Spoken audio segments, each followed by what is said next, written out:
भोले भंडारी के भक्तों के लिए सालों बाद एक बड़ी राहत भरी खबर सामने आई है। महादेव के पवित्र धाम कैलाश मानसरोवर की यात्रा फिर से शुरू होने जा रही है।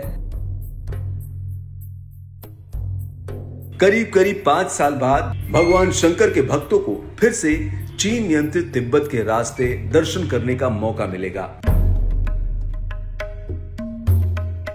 दरअसल भारत और चीन के बीच संबंध लगातार सुधर रहे हैं। डोकलाम में दोनों देशों के बीच सहमति बनने के बाद से अब द्विपक्षीय संबंधों में सालों से जमी बर्फ पिघलने लगी है। यही वजह है कि 5 साल के बाद बीजिंग में दोनों देशों के विशेष प्रतिनिधियों की बैठक हुई। इसमें 6 मुद्दों पर सहमति बनी। भारत से इस मीटिंग में राष्ट्रीय सुरक्षा सलाहकार अजीत डोभाल तो चीन से विदेश मंत्री वांग यी शामिल थे। इस अहम बैठक में दोनों देशों के प्रतिनिधियों ने सीमा विवाद पर चर्चा की। बता दें कि कैलाश पर्वत और मानसरोवर झील दोनों ही तिब्बत इलाके में आते हैं। कैलाश पर्वत को भगवान शिव का घर माना जाता है।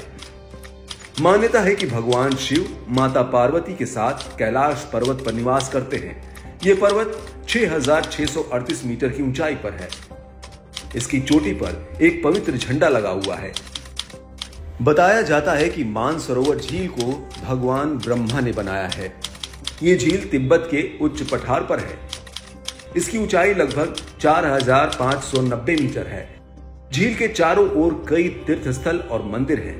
यह हिमालय पर्वत श्रृंखला का ही एक हिस्सा है। कैलाश पर्वत से मानसरोवर झील लगभग 30 किलोमीटर दूर है। मानसरोवर झील से घिरा होना कैलाश पर्वत के धार्मिक महत्व को कई गुना बढ़ा देता है। ये एक पवित्र तीर्थस्थल है। इस लिहाज से हिंदू श्रद्धालुओं के लिए बेहद अहम माना जाता है। कैलाश मानसरोवर की यात्रा समुद्र तल से 17,000 फीट ऊंचे लिपुलेख दर्रे से होती है। इसमें तीर्थयात्री कैलाश पर्वत की परिक्रमा करते हैं, मानसरोवर झील में स्नान करते हैं, जिसे पवित्र और मोक्ष प्राप्ति का जरिया माना जाता है।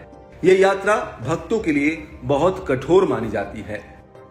यह यात्रा जून महीने में शुरू होती थी, जबकि इसकी तैयारी जनवरी से ही शुरू हो जाती है। आइए अब जान लेते हैं कि कैलाश मानसरोवर यात्रा को चीन से जोड़कर क्यों देखा जाता है। चीन की इस यात्रा में क्यों सीधी दखलंदाजी रहती है। तो बता दें कि शुरू से ही चीन तिब्बत को अपना इलाका बताता आया है, मगर तिब्बत के स्थानीय खुद को आजाद देश मानते हैं। यही वजह है कि चीन के इस इलाके का सीधा कंट्रोल करने का असर यात्रा पर भी पड़ता है। इस यात्रा को करने के लिए चीन की इजाजत लेनी पड़ती है। ऐसे में वहां जाने के लिए चीन का टूरिस्ट वीजा लेना होता है। चीन ने कैलाश मानसरोवर यात्रा के लिए कई तरह के नियम और शर्तें लागू कर रखी हैं, जिनको पूरा करना जरूरी होता है। इनमें भक्तों की संख्या, यात्रा की समय सीमा, यात्रा के लिए आवश्यक अनुमति और यात्रा के मार्ग शामिल होते हैं। इसमें भारतीयों को कैलाश यात्रा के लिए काफी खर्च करना पड़ता है।